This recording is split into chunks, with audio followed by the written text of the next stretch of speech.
Unless you feel like y'all coordinated. Yeah, see her. is that really Jason Bruce? It's like a Scooby-Doo commercial. All right, good evening, everyone. 7 o'clock in Gardner, Kansas. We'll call the meeting to order. Please rise and join me for the Pledge of Allegiance. Allegiance to the flag of the United States of America and to the republic for which it stands, one nation, under God, indivisible, with liberty and justice for all. All right, good evening, everyone. We've got a full agenda of presentations. So we will start right off. We have Matt, who will be doing the 2026 budget presentation.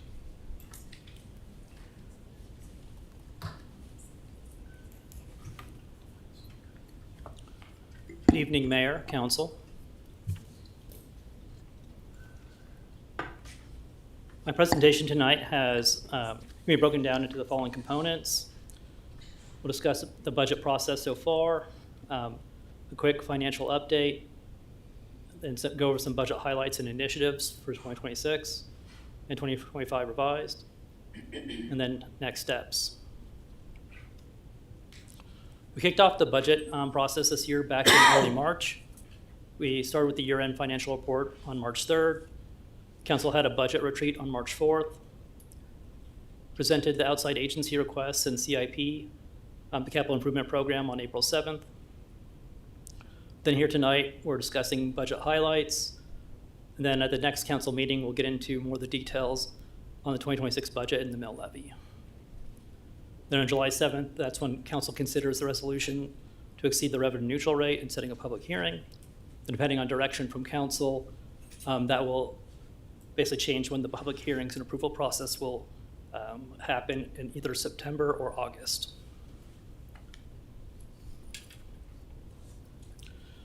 So we've already gone through a lot of budget meetings internally, and we've modeled out what those requests would look like. This is the general fund forecast. The blue bar is basically the operating expenditures, red is capital expenditures, then green is the debt and service and transfers for the general fund. The purple line is the fund balance. In order to get to this, we've already gone through multiple rounds of budget cuts.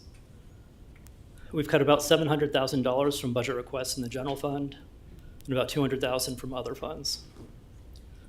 These were necessary in order to develop a draft budget that met the target fund balance levels. The city has a target fund balance of 30% of expenditures. Fund balance at the end of 2024 was 40%. It's projected to drop to 33% by the end of 2026 and to 23% by 2030. For years, we have been intentionally spending down our fund balance towards the target levels. We are quickly approaching that target. As we approach it, we need to take steps to ensure that we come in for a soft landing. What that means is we basically need to start eliminating operating deficits over the next few years.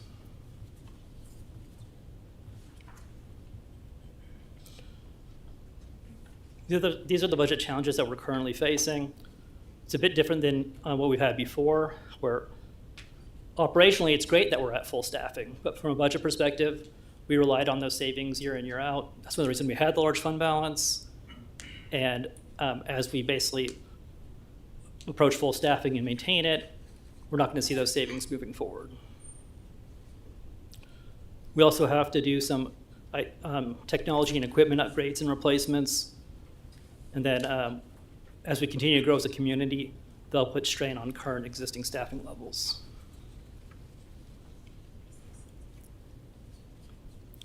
The purpose of the next several slides is to highlight some of the major changes.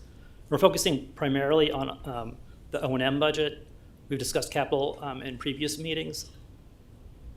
So for new position requests, we have an IT specialist 1 position. And please note that's funded out of the IT services fund, which is an internal service fund, but ultimately about 60% of that comes from the general fund. The other positions are all funded out of our enterprise funds. The IT Specialist 1 position will be located at the Justice Center and primarily provide support for the police department. The 2 line maintenance workers would bring staffing up to form three-person crews. There would be a dedicated crew for sanitary sewer repairs, valve and hydrant repairs, and water line repairs. The SCADA analyst would help maintain the SCADA system for each utility. The system is partially met currently by using consultants, but it is subject to their availability. We're also requesting 2 journeyman electric linemen to help keep up with planned capital projects and growth. The plan is to eventually build a full 3rd electric distribution crew.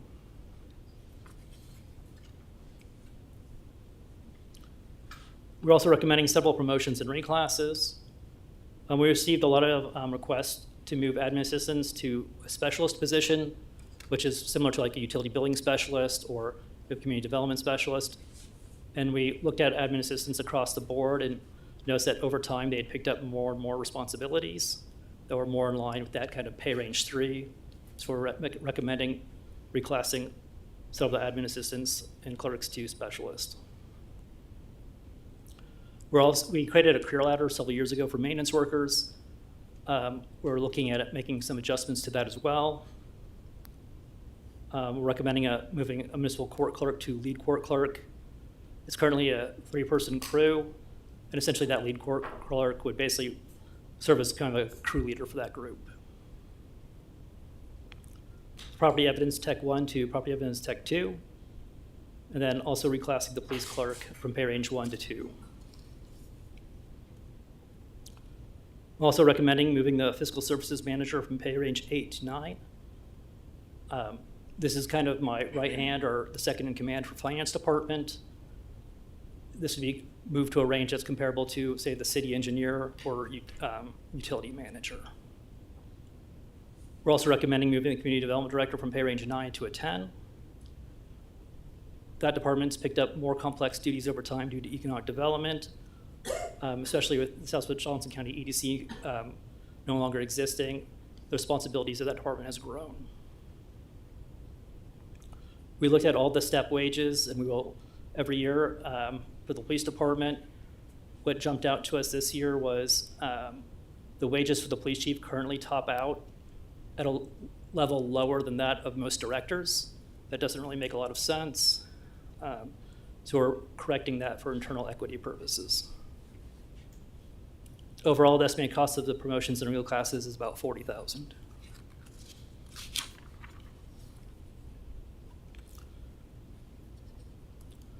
We're recommending a 4% merit pool, and we already have built into the STEP system 4% increases for STEPs.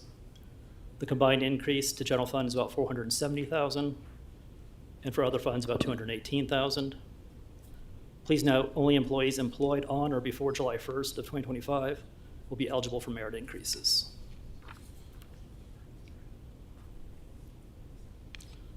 For the 2025 revised budget, we're recommending a $300,000 update to a new wastewater master plan. Coming along with that should be a model that we can use going forward. So when we have a new development coming in with, say, a couple hundred homes, we can model that out and know exact impacts to our system. $120,000 for a new grinder at Kill Creek Intake. $300,000 to replace all remaining IT switches.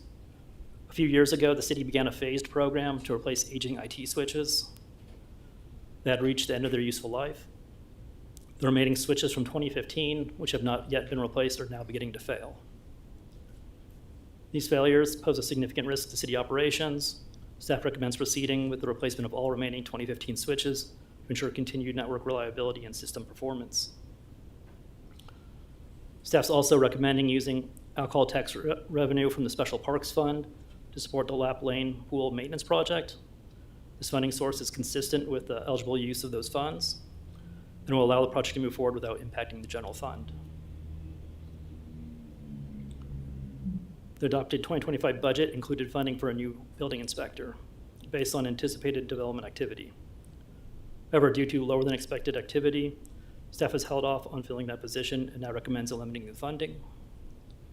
While a position may be approved in the budget, staff carefully evaluates each hiring decision before we proceed. If development activity increases in the future, staff will bring back that request to the governing body for consideration. And at that time, the increased development revenue will help offset the cost of the position.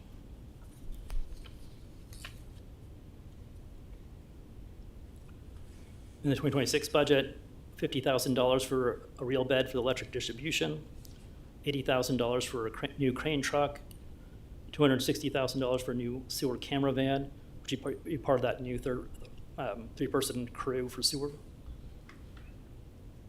$250,000 extra in the water system repair and maintenance budget line item. That's specifically for a project we have planned at, a maintenance project at Grand Street. $45,000 for replacing gate openers at electric admin, electric distribution, and public works. We're replacing those because they're becoming less reliable over time and you can't get the components anymore to fix them. And then finally, an $80,000 new truck for building services. We had an FTE last year. We held off on buying a second vehicle. It's a two-person team, but it's just more efficient that they both have a vehicle that they can go to different facilities and make repairs when they need to.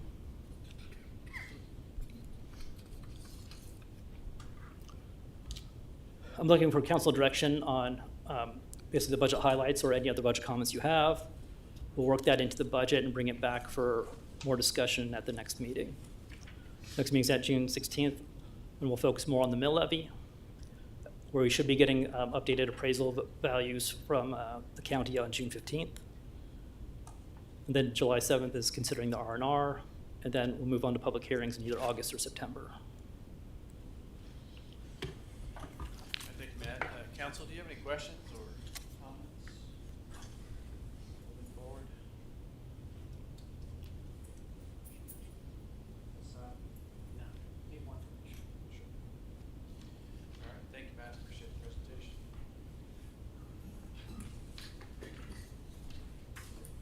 Okay. Our next presentation is of APPA awards, American Public Power Association awards.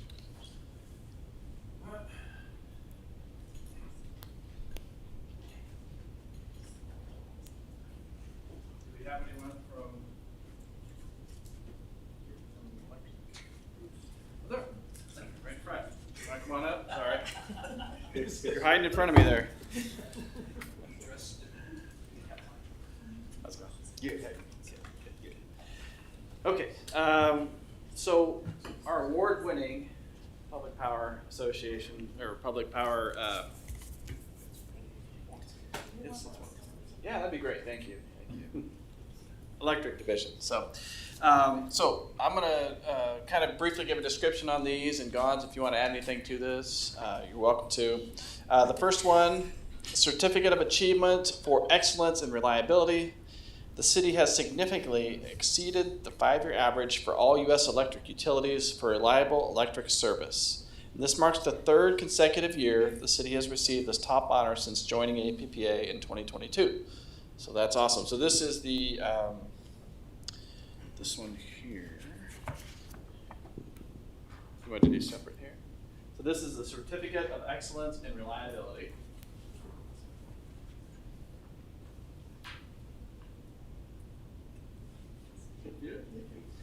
Boss, want to add anything to that one?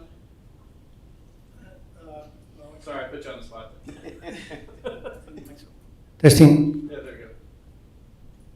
No, since the implementation of the AMI back in 2022, we were able to gather the information that is used for the APPA reliability. So that was a good project, and we're seeing the fruits from the project, and that translates to a reliability award. Awesome, thank you. Reliability is great. That's certainly one of the benefits of having our own electric utility. We can respond right away. We maintain our equipment. We know what we have. So. Yep. Absolutely. So I'm going to put this here for just a second. Set this down, and then the next one is Reliable Public Power Provider. The city has earned this distinguished designation from the American Public Power Association for providing reliable and safe electric service. The RP3 designation, which lasts for 3 years, recognizes public power utilities that demonstrate proficiency in 4 key disciplines: reliability, safety, workforce development, and system improvement. So, again, another award. You guys are doing a fantastic job there. This is the Reliable Public Power Provider RP3 Award.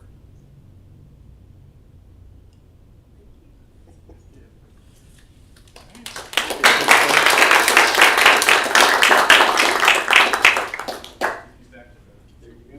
Thank you.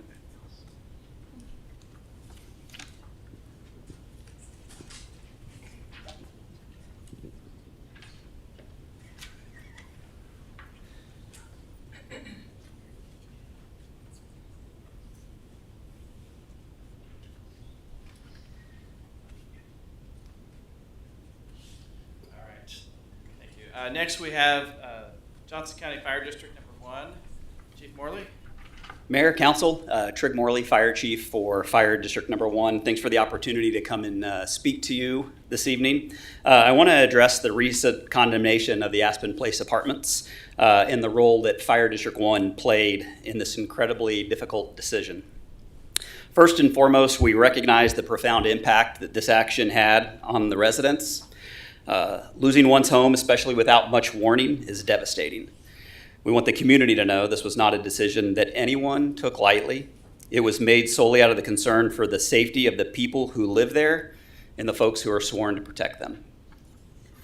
For years, our district has operated under a unique and deliberate response plan for Aspen Place. Due to chronic and insufficient water flow on the property, we had to treat it as if we were operating in a rural fire environment, using tender trucks to haul water to the scene of a fire.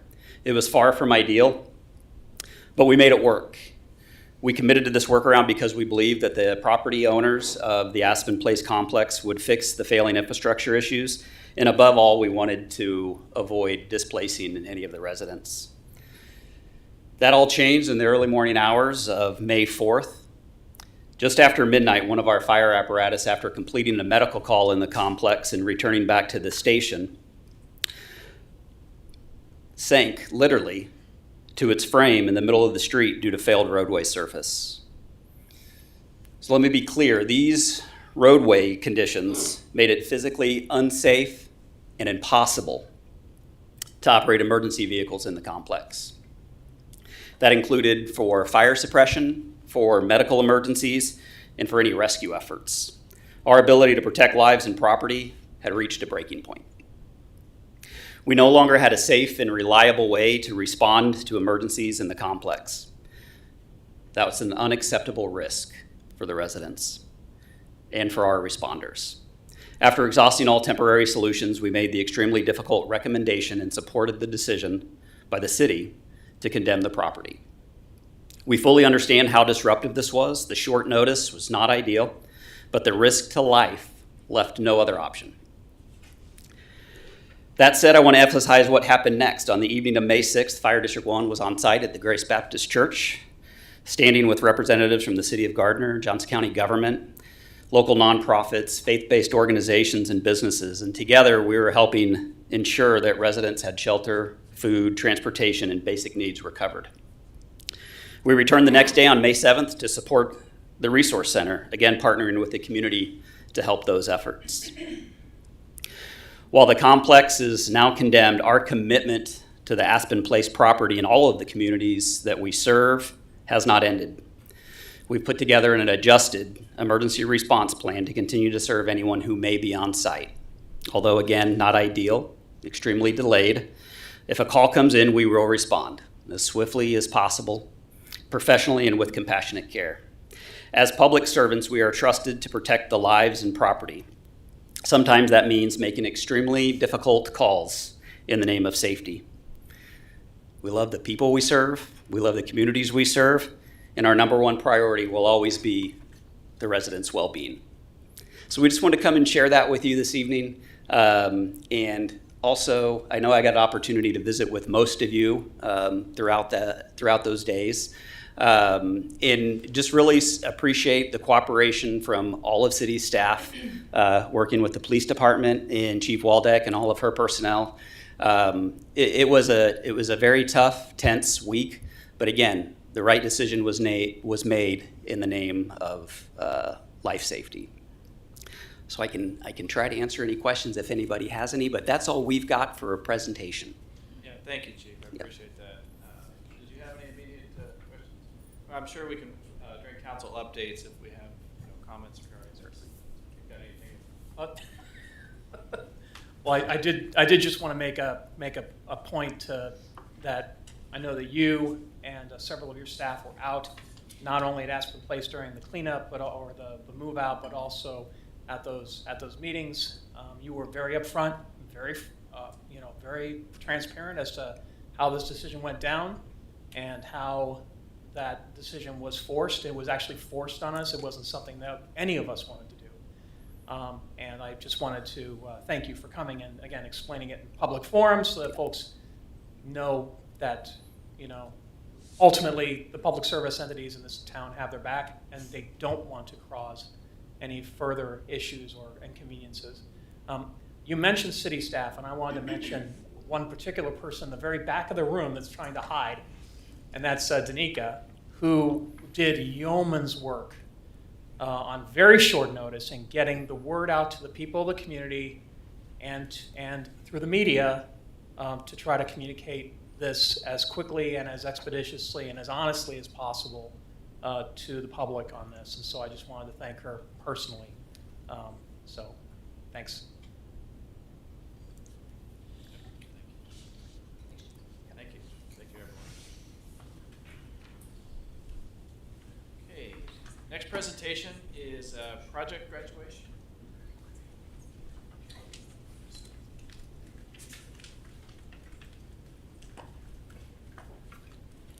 Good evening, Mayor and City Council. Thanks for hearing us today. My name's Jenny Adrian. This is Taryn Owen and Kristen Bales, and we are board members for the 2026 project graduation. Would it be okay if they hand you guys a flyer? Sure. Okay. Is it about the presentation? Ha! Thank you. I am a school administrator here in the Gardner Edgerton School District. I heard that. And I have two going to be 2026 seniors. So we do have some seniors in the back that are here to learn how this process works as well. So thank you for letting us present today.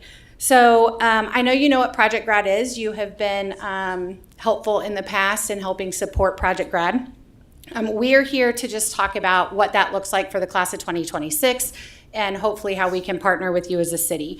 Obviously, you know that it is a longstanding tradition in our school district and in the country. It started due to bad decisions that led to ultimately some tragic accidents back in the 80s. And so now school districts around the country have started Project Grad, which is a safe, substance-free night after graduation event. Our goal, which has been the goal in the past, is to provide a fun and memorable experience for our kids that's supervised and that we know keeps them safe. And if any of you have children, entertaining them becomes harder and harder to do nowadays. So you can see some pictures in this presentation from this year's Project Grad that I know you helped supported, so we wanted to add that. Why we need your help. Graduation is statistically one of the most dangerous nights for teenagers, and we want to step in and provide, selfishly for our kids, an event that takes the place of some other decisions they could be making. We want to reduce accidents, injuries, risky behaviors. It's more than just a party, it's an investment in their safety. You can see we have a lot of kids there that were, this year they were at Serve. Up in Overland Park and had food and drinks. They were transported there from the school and then returned safely. They had prizes and it was a fun night. And on that flyer you can see some things that the kids this year said. It is 100% parent-led and community funded. I know there's always a lot of questions is why doesn't the school provide these? This is a community-led and parent-led project. So that's why we're here.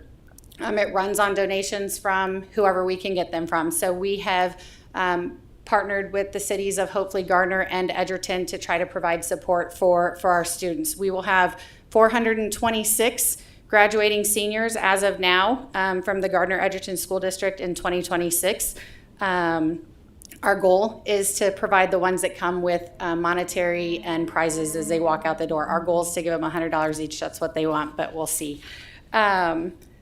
So with that, we're respectfully requesting some support from you as the city of Gardner to help us send a strong message that Gardner values its youth and is committed to their safety. We obviously appreciate anything that you can do and are here to answer any questions that you may have. Awesome, thank you. What was the 426 this year? What was it last year? Do you have the numbers on that? Don't hold me to it, but I think it was 450-ish. And are you looking for about the same amount of total money raised again this year? Or? So our goal is $45,000 this year. I think the cost of the event last year was close to $40,000 with it being off-site. So that's our goal. Obviously, that's what we're hoping for as much as we can get, obviously. Sure. Do you know how many attended at last Project Pride? Ish, 255-ish. And again, in the past, there have been events on campus, off of campus. Our hope is to poll the kids now that they've done it both ways. Monetarily, it ends up about the same whether you have it on or off because the things that we have to bring into the school to entertain them, like bounce houses, and I think they did sumo wrestling and things like that, ultimately ends up roughly the same amount as taking them off campus to a place. They were transported by bus this year. They had to RSVP, which is a good skill for them to learn. We got them to the place. They stayed there all night, and then we transported them back, and they arrived safely at the school and left from there. So, any other questions? Poker or blackjack? I will tell you, poker seems to always be one of the, they had pickleball, it's served, so they had pickleball, they had a screen playing, they had poker, blackjack, some things like that that hopefully would entertain all of the children, boys and girls. Sure. What was our donation last year? What was the amount? It was $3,000. 3,000.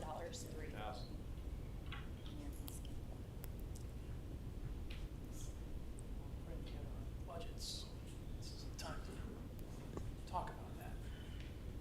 But we also talked about using excise tax funds, the liquor, and I thought that was a possibility that was discussed at one point in time. The alcohol tax. Yeah.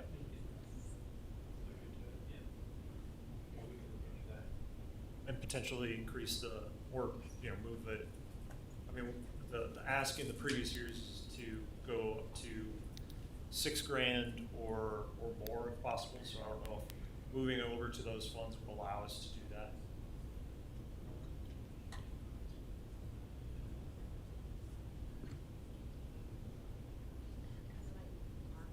Is staring down.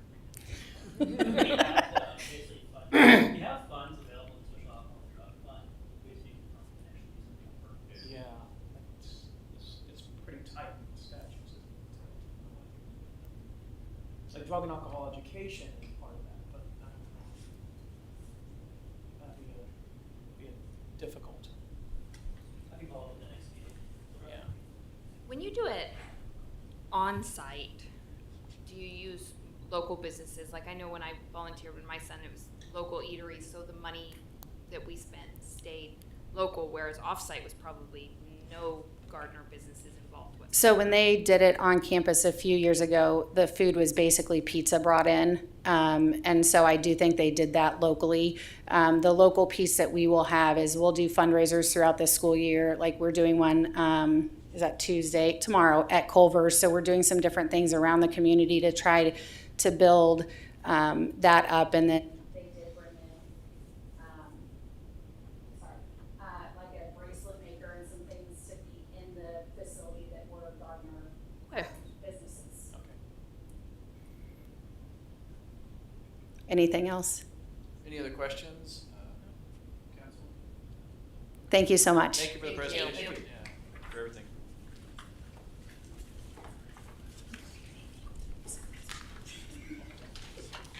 All right, next we have a public hearing. Public hearing number 1, hold a public hearing for the purpose of receiving citizen input regarding the proposed 2026 Community Development Block Grant CDBG application. Do I hear a motion to open the public hearing? So moved. Second. Motion, Deaton, second, Schutz. Then we open the public hearing. All in favor? Aye. All opposed? Abstained? Public hearing is open. If anyone would like to come forward regarding the CDBG application grant.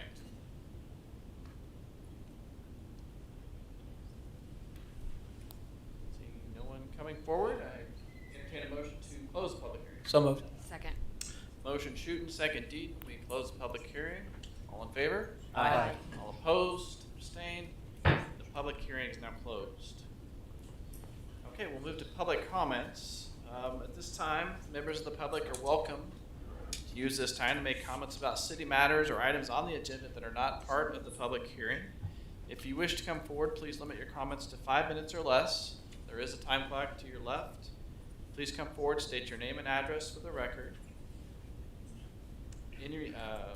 This time is for you to make comments, and any response from the governing body will be later in the meeting. So the podium is now open. Please come forward if you'd like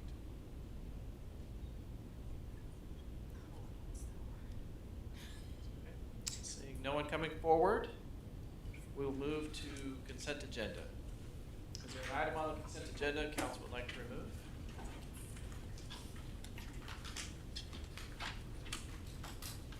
Do I hear a motion to approve the consent agenda? So moved. Second. Motion of Deaton, second Schutz. Oh, we approve the consent agenda. All in favor? Aye. All opposed? Abstained? Consent agenda passes. No planning and zoning consent, no committee recommendations, no old business, no new business. No new There business? There is new business, sorry, that's out of the wrong order there. One new business item. There was new. I think it's last week. Is it because? I know Amy's watching, she probably just had a heart attack. Well, I've got some things to say about it. Go ahead, Joe. All right, this is to consider reappointing Amy Nast to the position of Deputy City Administrator. Everybody knows Amy. She was in the role for a couple years and left 2 years ago to be the city manager in Florence, Colorado. Her and her family are wanting to move back to the area. This, to me, is a great opportunity for us to bring her back. She has additional experience. She was an extraordinary employee before. She will resume the oversight for human resources, IT, building maintenance, grants, senior management analyst, and we have an ongoing process improvement process that she will also resume heading that. So, as I said, I mean, she's a great employee. She's a tremendous asset for the city, and the sky's the limit for her in this organization. I recommend approval to appoint Amy Nast to Deputy City Administrator. Thank you, Jim. We will open it up for public comment for this item. If anyone would like to come forward. No. Come on, Danica. All she does is public comment. See, I remember when she left. Yeah. I said it was bittersweet because she was always the one that was telling me no of my great ideas. So this is tough. We should hire out just for that reason. Well, Council, it's a no-brainer to me. I mean, yeah, I did miss Danica and Amy's little social visits in the office, and I know that she's just must be pleased as punch to get her back in here. So She actually helps calm Danica down a little bit. I don't know about that, but but anyway, it's great to have her back, and great to have her family back in the community. Yes. We missed her, and she left a big hole in the city staff, and so it's great to have her back. Yeah.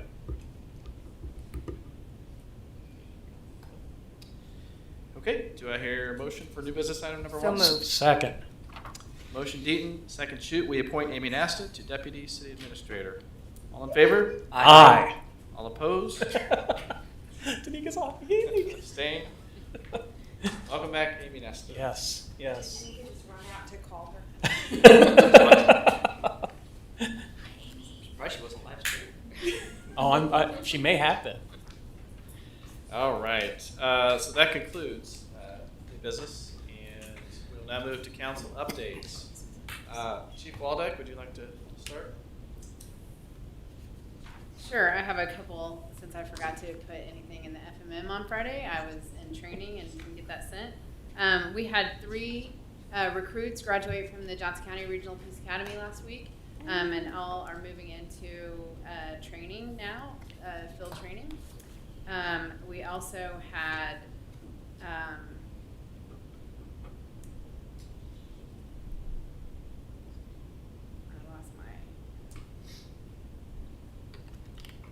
I thought I had one more thing. We also hosted the Mad Dash 5K this Saturday with Parks and Rec and the Mad staff, and there was about 160 participants. I thought it was a really nice turnout, and it was a fun day. They had a lot of kids events and things like that, so several of us participated, as well as the police department supported it. So it was a really great event, especially for their very first one. They're planning to continue that every year, so I look for that to really grow. So that's all I have. Thank you, Chief. City Clerk. I don't have anything. Matt, Finance. Nothing more tonight. City Attorney. Nothing for me. Goss, Electric. Nothing tonight. Jason, Parks and Rec. Nothing tonight. Dave, Community Development. Nothing for me. Wow, let's make this easy. Courts. Nothing tonight. Administrator. Just kind of a public service announcement, and for Renee, don't jump out of the boat till it's in the water. And that's all I've got. Thank you.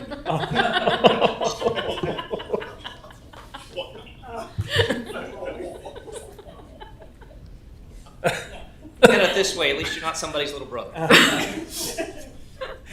Wow. All right. Okay. So I'm going to start lead Yeah. off here. I've got just a couple. Well, I'll start with just one thing, and then I'll let you. And then I've got a couple other things. So I did I prepared this a couple weeks ago, shortly after the Aspen Place, but I do want to get this on the record. So to the residents of Gardner and our neighboring communities, your compassion and commitment have been truly inspiring, and for that I want to say thank you. In response to a critical time of need, you demonstrated what it means to be a united community. Businesses and residents alike contributed financial aid and essential supplies. Volunteers gave their time and energy helping residents pack and move. Many of you covered hotel stays, donated to local charities, or supported businesses that shared a portion of their proceeds. Special recognition goes to those organizations whose support was vital to both temporary and long-term housing solutions. And I'm sure I'll probably miss a few here, but the Hope Market, Melissa Friends, really stepped up big time. I don't know if you saw the final numbers on that. I believe it was 221. $21,000, yeah. 20 families. 20 families, yeah, just amazing. Mission Southside, Salvation Army, USA, Olathe, the Joy Closet, the Rotary Club, Project 1020, Johnson County and the Johnson County Aging and Human Services Utility Assistance Program, Church of the Resurrection, and then several churches locally, with heartfelt thanks to the Grace Baptist Church of Gardner. They served as the hub of activity, and they also really stepped up to have that one meeting place, that centralized meeting place. It was just amazing. New life. New Life, yeah, absolutely. All the churches, yeah. Absolutely.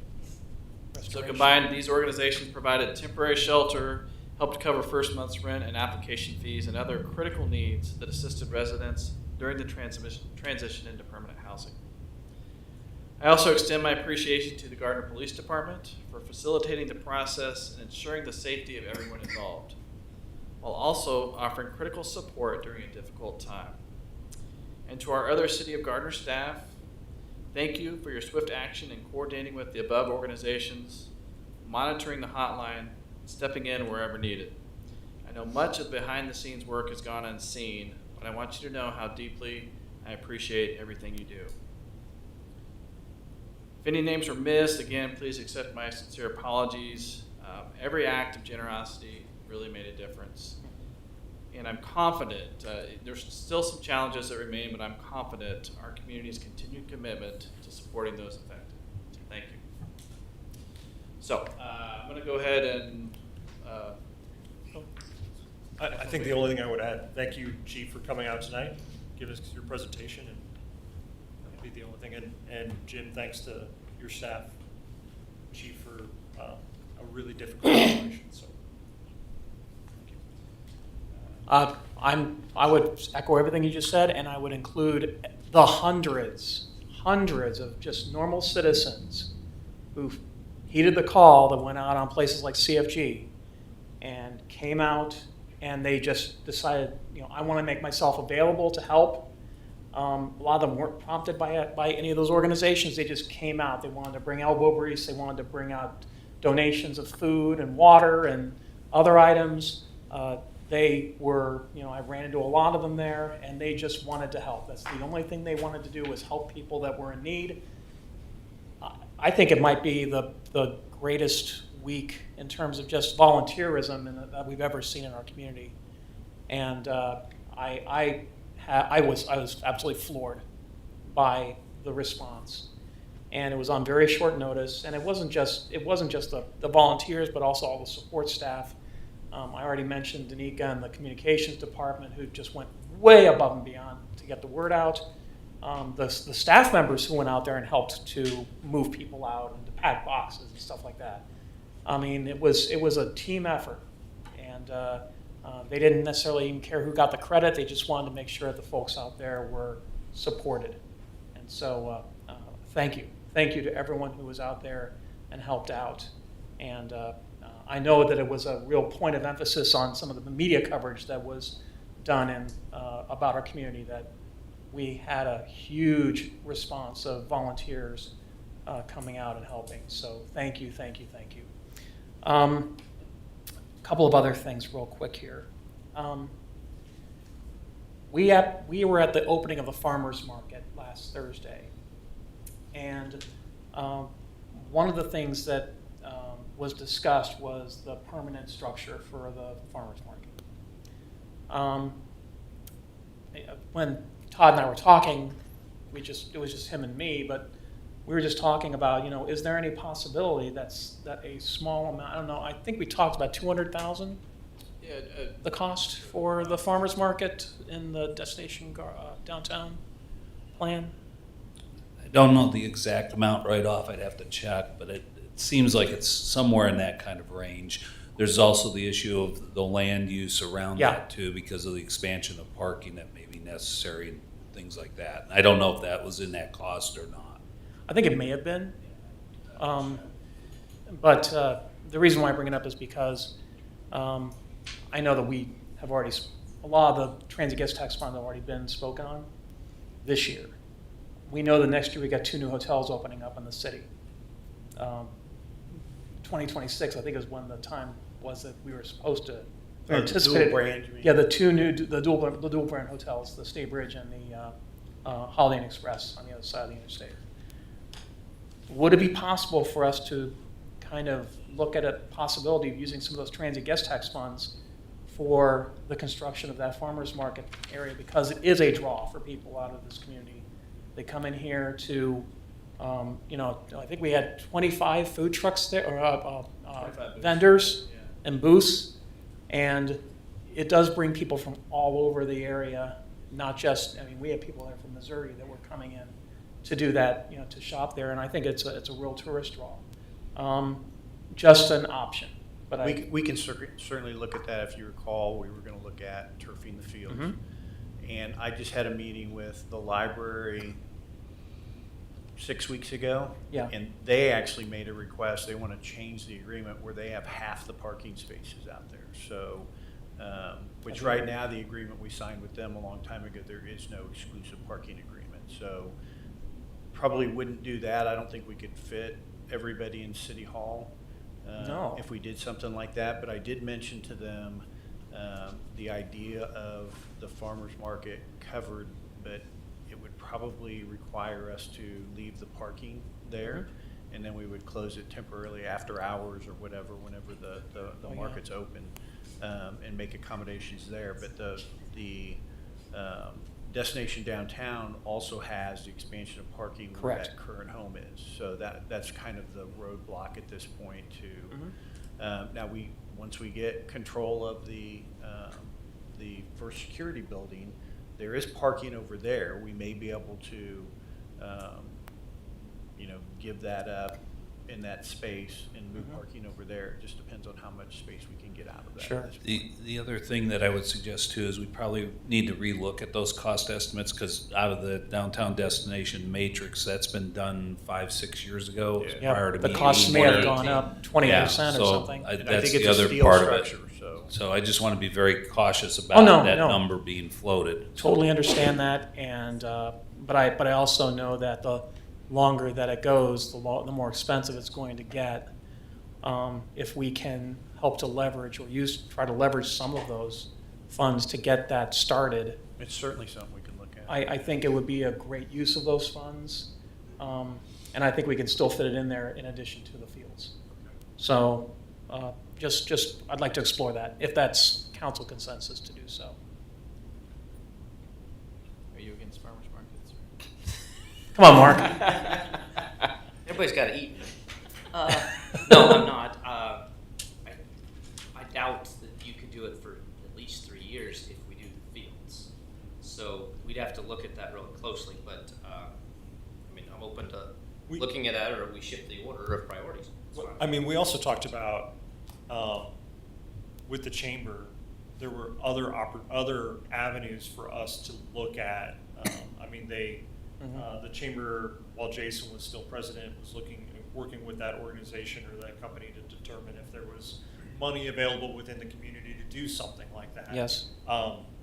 Maybe there's an opportunity that direction to help with the chamber and economic development to be able to do that versus using kind of the funds that we talked about using for the field. And that would keep it within maybe the next 5 to 10 years, rather than, because I don't know, I feel like, I'm fine looking at it, I just feel like we're using that transient guest tax like 3 or 4 times almost to.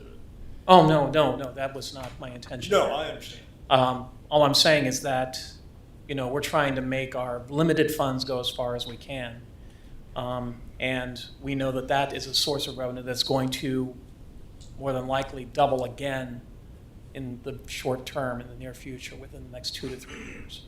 So, I'm trying to think of the tourism and visitors portion of that and how that could be utilized for this. And they've been very patient. I mean, the folks at the Grange and others that have wanted a farmer's market that's at a permanent location have been very patient in several years.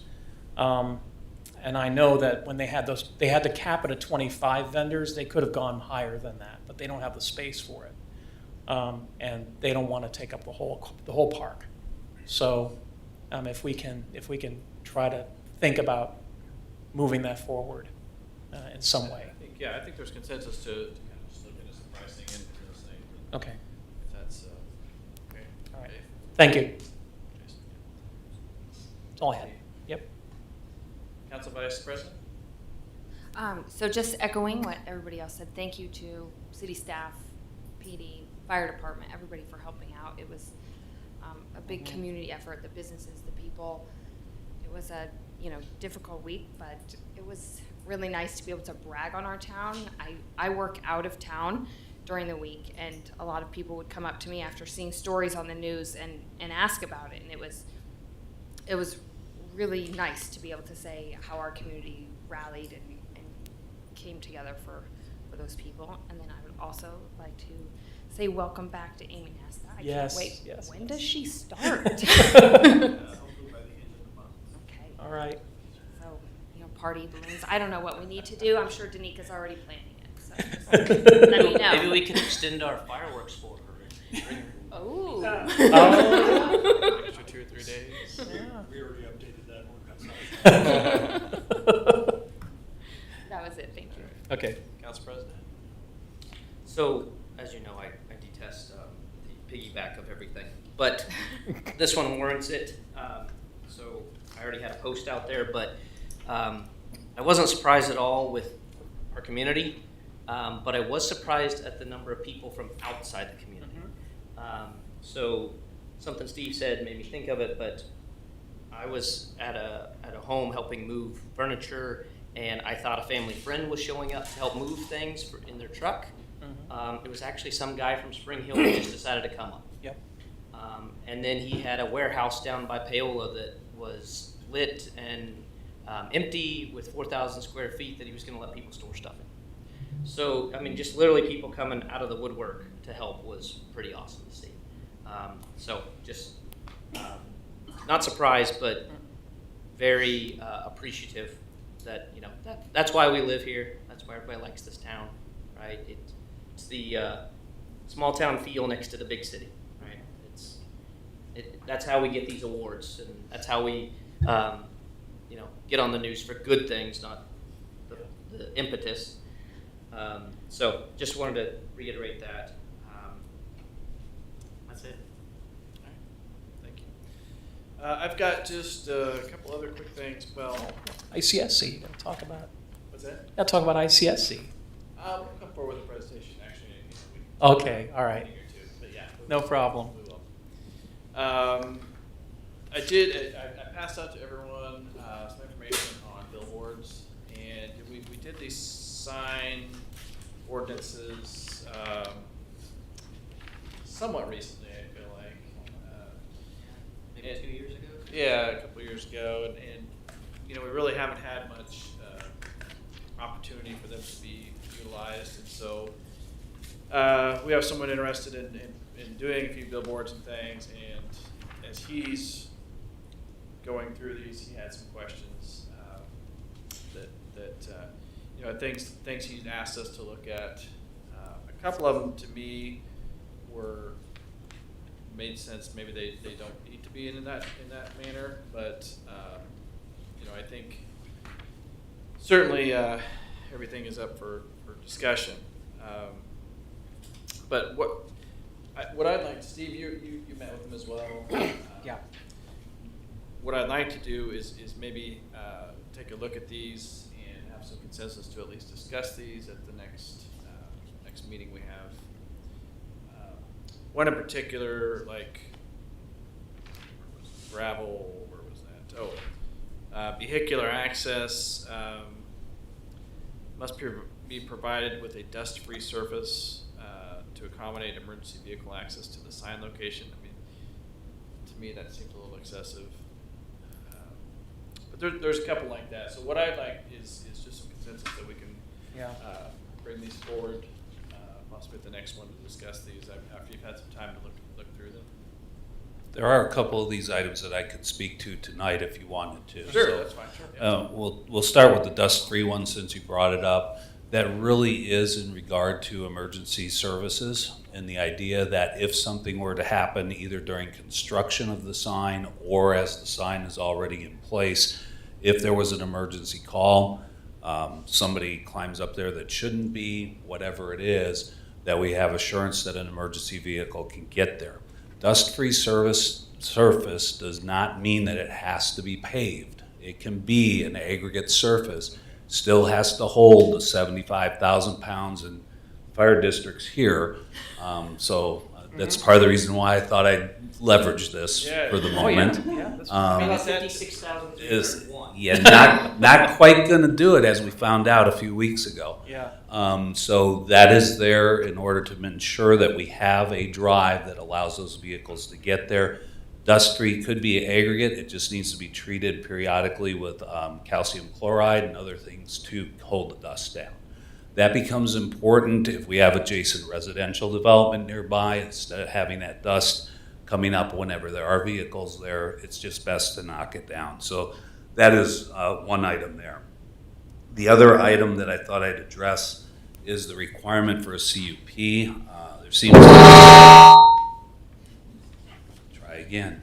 There seems to be I'm not going to call it a misunderstanding, but the CUP is only required in two occurrences.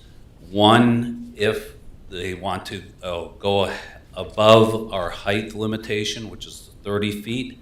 If they want to go beyond that and have a sign that's up to 50 feet high, they would have to go through the conditional use permit process. The other is if they want to vertically stack signs.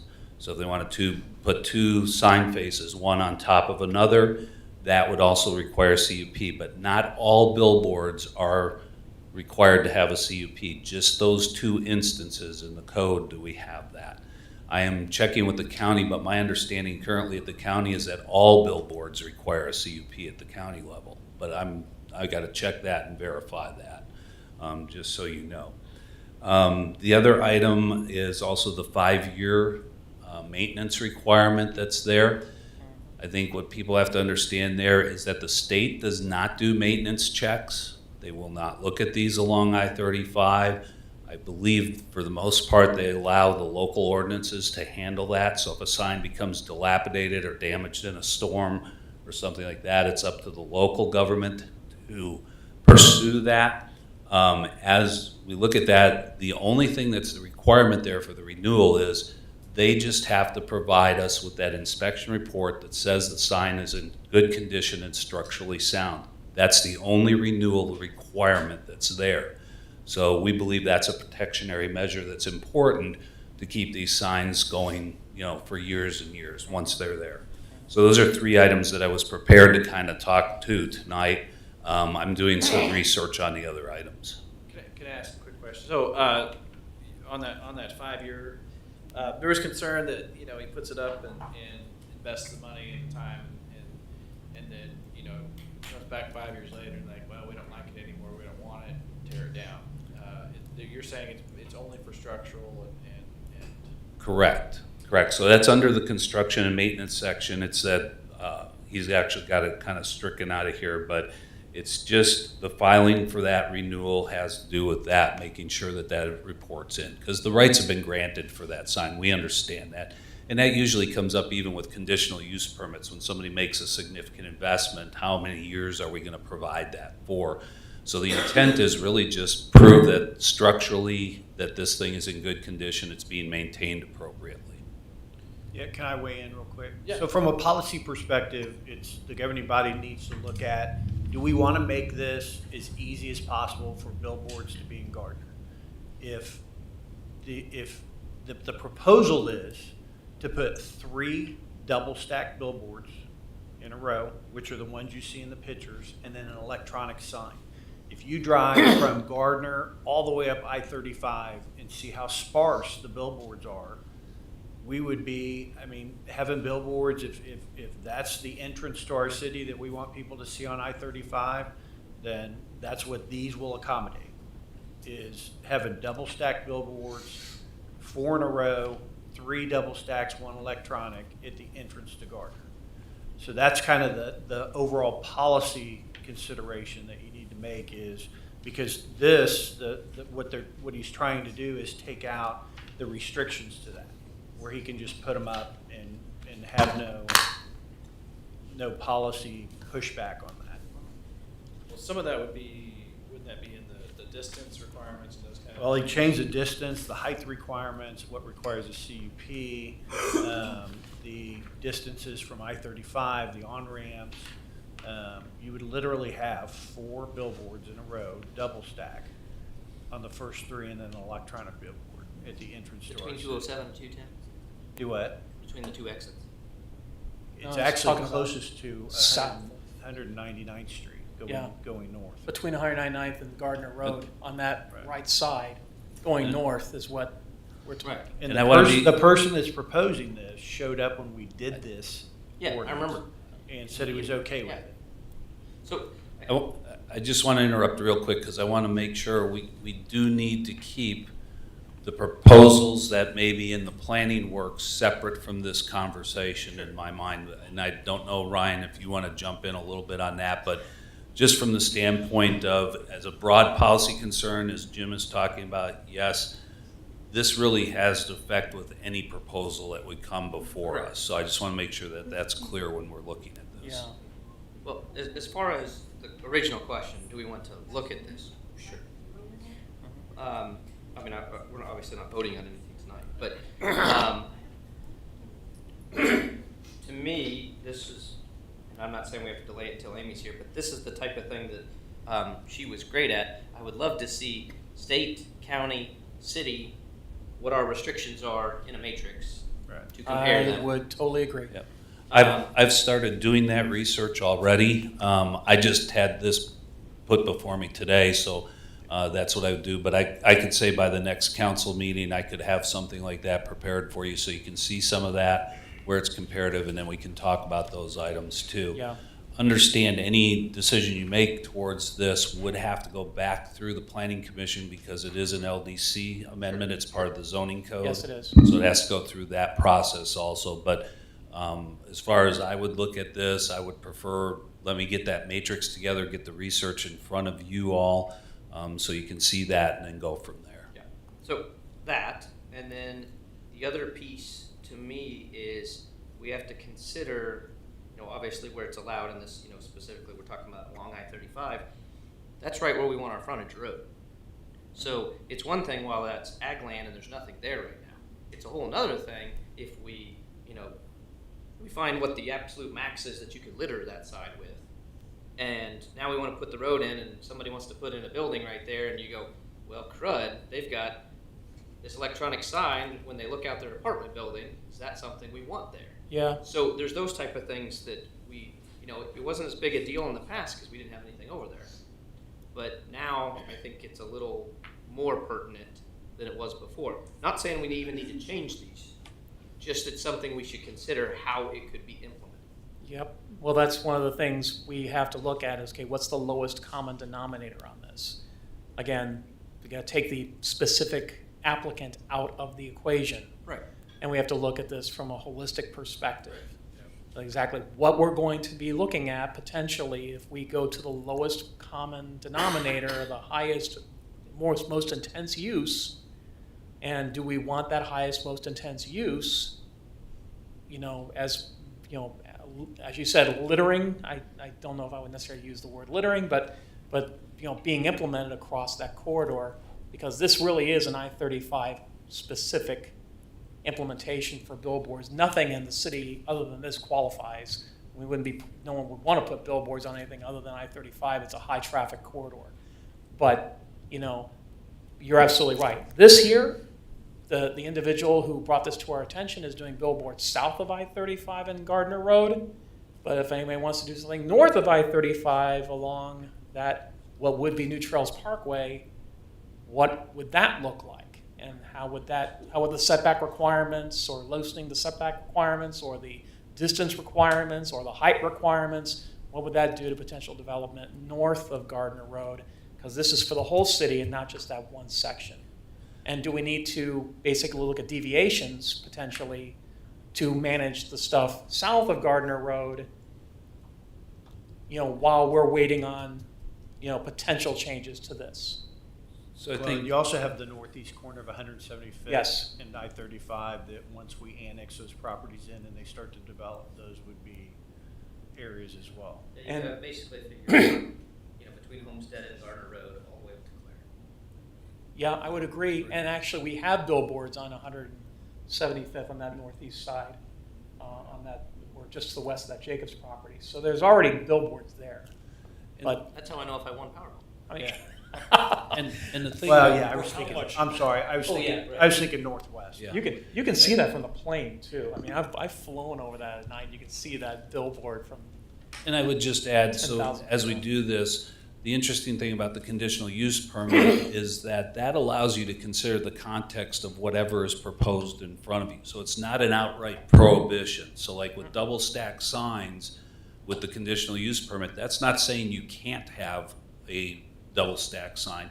It does mean it's gonna have added scrutiny, which means the council weighs in on each of those individual permits as they Yeah. come in. It's not a staff decision at that point, but it's sitting with you. It goes through Planning Commission for recommendation, comes to you, so that way, we're not necessarily just saying you can't have them at all. There may be instances where on that context, the justification of the geography or the location, it may be appropriate, but there may be other situations where we have signs in place already, or where we're looking at the land use context that's there and we say it's not appropriate. And that would be a decision that's left to the council, the governing, That's a actually, policy. the governing body, not the Yeah, council. that's a policy governance question. Well, if you could bring back some of that information, that'd be great. And again, I'm bringing this forward because, you know, maybe none of this is something we want to change. I'm just bringing it forward because it was asked and it's the first basically challenge to these ordinances, or, you know, so let's make sure we get it fixed up the way we want it. So, okay, and then lastly, on a more positive note, tomorrow night I was asked to speak to, they're having a national high school barbecue championship in Gardner. I don't know how many people are aware of this. Yeah. High school barbecue? National high school bar. There's over 100 teams, I think, that will be there, coming in from everywhere, I guess. Are you judging it? Are you one of the I judges? signed up to judge. I haven't heard back yet. I didn't get signed. They chose you over. No, I haven't heard anything either. I got an Yeah, invite what to was it? judge, Yeah. but with my allergy, I didn't feel comfortable. Where's it at? So it's going to be at the high school, and so tomorrow night is the kickoff. This is all I'm just learning this today. Tomorrow night's the kickoff. So you know, I assume there'll probably be some media coverage, and I hope you'll be out there. She's head down. But I mean, it should be. I mean, you know, I would assume hotels in the area, but, you know, and I'm sure they'll be spending money in Gardner, so it's great. Wednesday, what I'm told, is classes and activities, and then Thursday is the actual cooking. So they'll be doing the cooking out there, and then Friday is the award ceremony. So they'll be here 3 or 4 days. So yeah. So wander past the high school for smells. Just Yeah. just for the smells. I was Free just going to smells. mention. Yeah, Yeah. exactly. It will probably smell great. So Hey, that's in your neighborhood. That's It's on my walking. look at wafting. Yeah. You can always pick up a rib or. Yeah, can I get a snack? okay, that's all I have. Unless anyone has anything else, I will hear a motion to adjourn. So moved. Second. Motion shoot. Second Deaton, we adjourn. All in favor? Aye. All opposed? Abstain?